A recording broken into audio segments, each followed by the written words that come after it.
Mais c'est quelque chose quand même qui va ternir un peu le prestige du règne de Louis XIII, parce que ça suppose évidemment des impôts, ça suppose un développement d'ailleurs de la force militaire de la France, entreprise par Richelieu, mais ça suppose aussi des révoltes. La fin du règne se termine par des révoltes, Jean-Christian Ah oui, Petit-Fils. là, il y a eu des révoltes constantes sous son règne, parce que c'est la montée, la poussée de l'absolutisme dans une société de corps, d'ordre, de statuts particuliers, vivant dans des communautés très autonomes.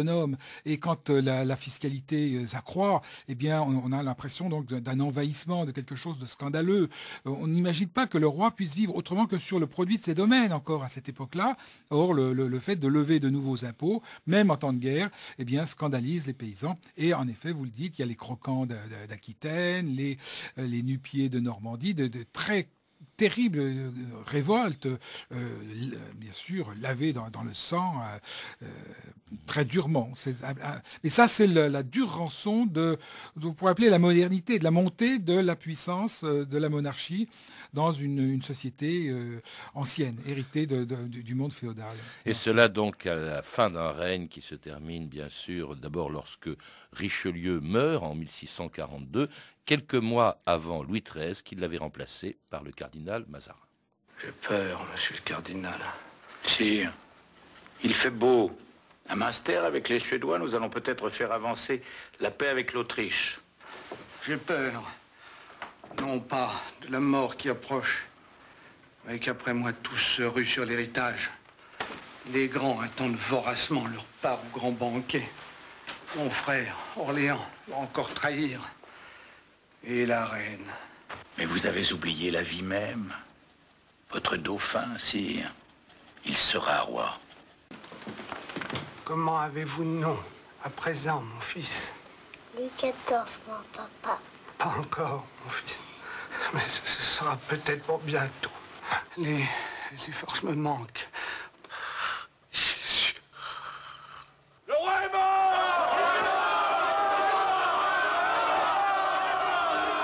Jésus, je crois que vous le dites, Jean-Christian Petit-Fils, c'est le dernier mot de ce roi très pieux qui était Louis XIII.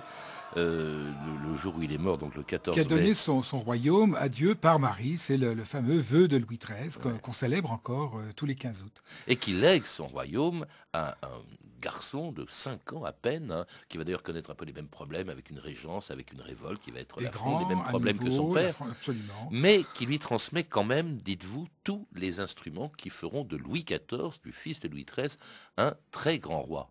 Par exemple, Mazarin, qui va passer du service de Louis XIII à celui de Louis XIV. On peut dire que le roi a fondé l'unité française. Il a réglé le problème de l'État dans l'État des protestants. Il a réglé, au moins en partie, puisque le pouvoir des grands va renaître, le problème des grands, la renaissance constante de l'hydre de la féodalité. Et en effet, il a donné des institutions, diplomatie, armée, une monarchie administrative avec des intendants installés. Les intendants datent de cette époque. Absolument. Les intendants installés en fonction dans les provinces, les généralités, datent de Richelieu et de Louis XIII. Donc on a les premiers blocs de cette monarchie qui va être perfectionnée par Louis XIV. Même Versailles existe déjà sous forme du produit. Donc le roi a... Deux mots sur Versailles quand même, parce que au fond Louis XIV a été un peu ingrat, n'a pas reconnu l'importance qu'a eu son père, en tout cas évité de le faire, sauf dans ce cas-là, puisque le château de Versailles, eh bien, il est parti du pavillon de chasse de Louis XIII que Louis XIV a voulu garder. C'est autour de ce pavillon de chasse qui a été construit Versailles. Voilà, absolument. Alors c'est peut-être par goût qu'il a préféré garder ce pavillon de chasse plutôt que par déférence vis-à-vis de la mémoire de son père. En tout cas, vraiment tout a été préparé par le roi. La seule chose qui manquait dans cette installation de la monarchie dite absolue, qui correspond en gros simplement à la centralisation du pouvoir et à l'installation d'un pouvoir d'État, cette seule chose qui manquait, c'était la théâtralisation du pouvoir, la personnalisation du pouvoir. Le roi Louis XIII était un homme modeste, se vêtant simplement de sombre, n'aimant pas les habits brillants, n'aimant pas la vie de cour, n'aimant pas le paraître, alors que Louis XIV a ajouté cet élément, c'est un peu la cerise sur le gâteau, il a ajouté ce paraître que n'avait pas le roi. Et ça nous a donné la monarchie Louis XIV. Ce qui montre l'importance de Louis XIII quand même dans cette préparation. C'était une émission du 23 septembre 2008. Pour en savoir plus, je recommande la lecture de la biographie que Jean-Christian Petit-Fils a consacrée à Louis XIII, la première écrite depuis 30 ans et qui a été publiée chez Perrin.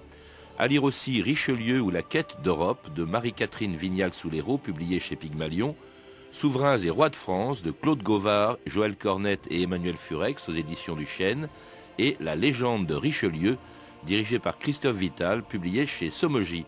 Vous avez pu entendre des extraits des films suivants: Les Trois Mousquetaires de Bernard Borderie, Le Capitan d'André Hunebelle en DVD chez René Château Vidéo, Les Diables de Ken Russell, Si Paris nous était compté de Sacha Guitry en DVD chez René Château Vidéo, ainsi qu'un extrait du téléfilm Mazarin de Pierre Cardinal.